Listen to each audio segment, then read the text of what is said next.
नमस्कार दोस्तों, कैसे हैं आप लोग। मेरा नाम सौरभ कुमार है और मैं आप लोग को यहाँ पर एम लक्ष्मीकांत का ऑब्जेक्टिव किताब इंडियन पॉलिटी प्रॉब्लम और इससे हम लोग एमसीक्यू चेक प्रैक्टिस कर रहे हैं। ठीक है, आपका चैप्टर बाय चैप्टर और ये किताब यूपीएससी नेट जेआरएफ के लिए बहुत इंपॉर्टेंट है। तो आज हम आपका सेट प्रैक्टिस नंबर 66 करेंगे और आपका चैप्टर नंबर 65 होगा। ठीक है, और एक ही पार्ट ए में इसको कंप्लीट कर लेंगे। ठीक है, दूसरा पार्ट बी नहीं आएगा, एक ही पार्ट आएगा और इसमें आपका ओनली क्वेश्चन आंसर होगा विदाउट एक्सप्लेनेशन। ठीक है, तो आज हम लोग पार्ट 10 या फिर यूनिट 10 का चैप्टर नंबर 65 इलेक्शन से जो भी एमसीक्यू है उसको हम लोग आज करने जा रहे हैं। ठीक है, तो चलिए आज स्टार्ट करते हैं इलेक्शन चैप्टर नंबर 65। ठीक है, तो पहला क्वेश्चन है कंसीडर द फॉलोइंग स्टेटमेंट। तो आपको यहाँ पर देखना स्टेटमेंट, आपको बताना है कौन सा इसमें सही है।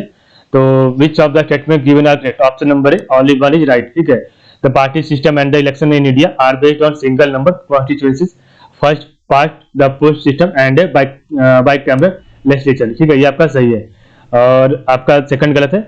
The first general election, parliamentary election, were held in India in the year 1950 following the ratification of the constitution। आपका गलत है। ठीक है, the party system and the election in India are based on single member constituencies, first past the post system and a bicameral legislature। से आप second आपका the first general election, parliamentary election were held in India in year 1950 following the ratification of the constitution। ये आपका गलत है। ठीक है, question 2 है in which of the following circumstances are the courts debarred from interfering in electoral matters। तो in which of the following circumstances are the courts debarred from interfering in electoral matters? Option number C both 1 and 2, delimitation constituency, तो delimitation of constituencies and आपका allotment of seats to the constituency, दोनों आपका सही है। तो in which of the following circumstances are the courts debarred from interfering in electoral matters? तो delimitation of constituency and allotment of seats to the constituency। Paper 3 है the registration of political parties is done as per the provisions decision of option number B, the Representation of the People Act 1951। the registration of political parties is done as per the provisions decision of option B, Representation of the People Act 1951। ठीक है, question number 4 है the area of a Lok Sabha constituency for the purpose of general election is determined by the option number delimitation commission। the area of Lok Sabha constituencies for the purpose of general election is determined by the option number delimitation commission। ठीक है, question 5 है which of the following are the true functions of the electoral process in a democracy like India। तो which of the following are the true functions of the electoral process in a democracy like India।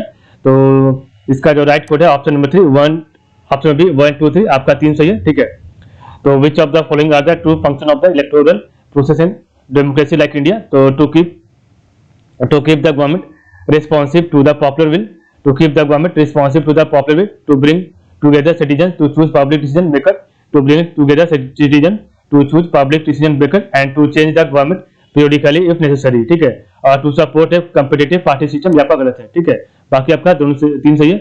to keep the government responsive to the popular will and to bring together citizens to choose public decision maker and to change the government periodically if necessary।